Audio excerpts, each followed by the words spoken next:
प्रशांत जी, लोग बोल रहे हैं कि जो सबसे मुश्किल किला था उसको आपने फतह किया।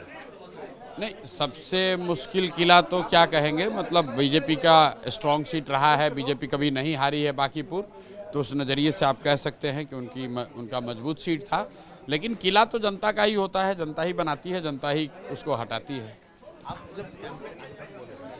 नहीं, मतलब अगर आप देखेंगे 422 बूथ है और जो एनालिसिस हो रहा है किस जाति ने वोट दिया, किस वर्ग ने वोट दिया है, 422 बूथ में 2/3 से ज़्यादा बूथ पर भाजपा हारी है, जनसुराज आगे। तो ये दिखाता है कि हर बूथ पर, हर गली में, हर मोहल्ले में लोगों ने वोट दिया है, जाति, धर्म, दल और नेता की प्रतिबद्धता से ऊपर उठकर वोट दिया है। और 3 साल से जनसुराज यही प्रयास कर रहा है, यही बात लोगों को सिखा रहा है कि एक बार आप जाति, धर्म, दल और नेता के से ऊपर उठकर अपने बच्चों के लिए एक बेहतर आदमी को वोट दीजिए।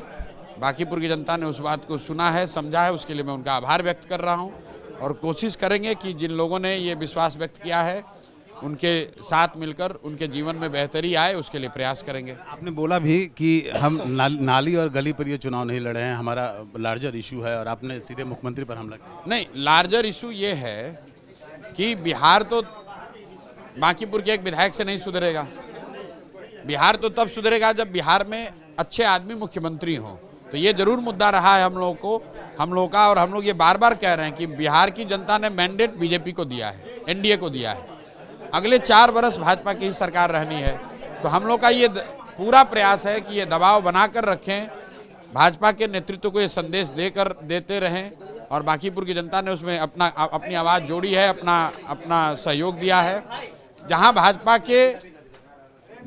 के नेतृत्व को ये बात बताने का प्रयास है कि आप किसी अच्छे आदमी को बिहार का मुख्यमंत्री बनाइए, वो कुशवाहा हो या किसी अन्य जाति का हो, इससे फर्क नहीं है। आदमी अच्छा होना चाहिए ताकि बिहार में पढ़ाई की बात हो, बिहार में रोजगार की बात हो, बिहार में पलायन बंद करने की बात हो। आखिर मोदी जी अगर गुजरात की चिंता कर रहे हैं, मोदी जी अगर यूपी की चिंता कर रहे हैं, मध्य प्रदेश की चिंता कर रहे हैं, तो बिहार भी तो भारत का हिस्सा है। हम लोगों ने भी तो वोट दिया है मोदी जी को।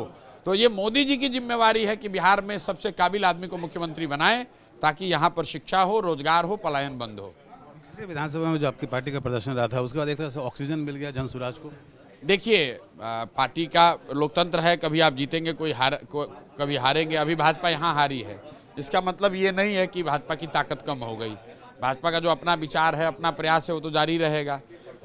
आज जो बांकीपुर में हम लोग की जीत हुई है, अगर मैं 3 साल वो प्रयास नहीं करता तो थोड़ी ना हमको आज बांकीपुर के लोगों ने जिताया होता।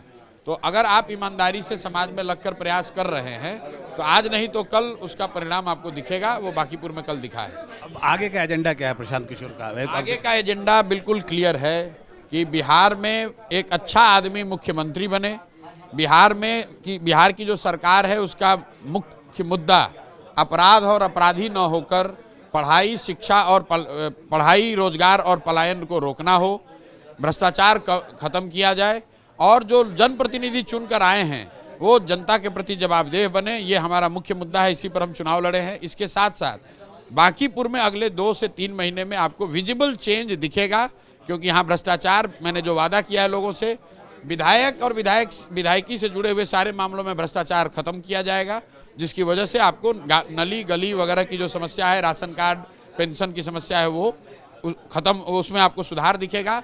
एक वादा मैंने और किया है जो मैं एक्सपेरिमेंट के तौर पर करना चाहता हूं कि अगले 1 साल में बांकीपुर के सरकारी विद्यालयों की स्थिति में गुणात्मक सुधार होगा।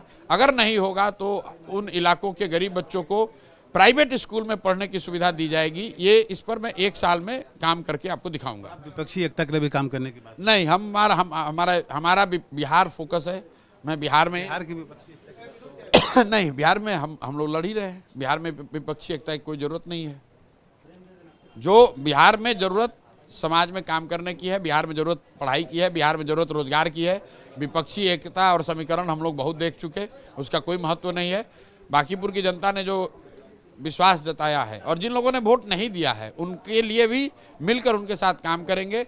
बांकीपुर बेहतर बने, यहाँ भ्रष्टाचार खत्म ना हो तो कम से कम हो, और साथ ही यहाँ इसको मॉडल विधानसभा के तौर पर हम लोग डेवलप करने की कोशिश करें। और उसमें एक जो पैमाना मैंने रखा है शिक्षा का, कि यहाँ पर बच्चों के पढ़ाई की व्यवस्था बेहतर बनाई जा सके, उसके लिए हर संभव अगले 1 साल में प्रयास करेंगे।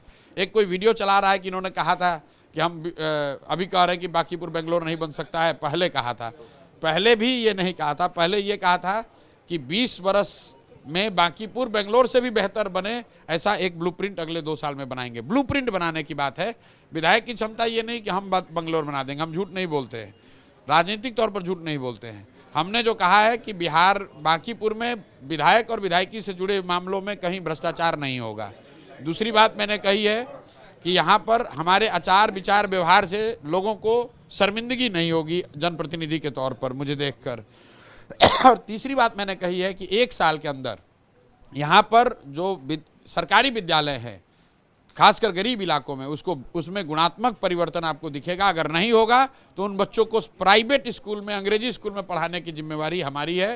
हर हालत में 1 साल में बांकीपुर में पढ़ाई की अच्छी व्यवस्था करके दिखाएंगे। से बात करने के लिए बहुत बहुत धन्यवाद।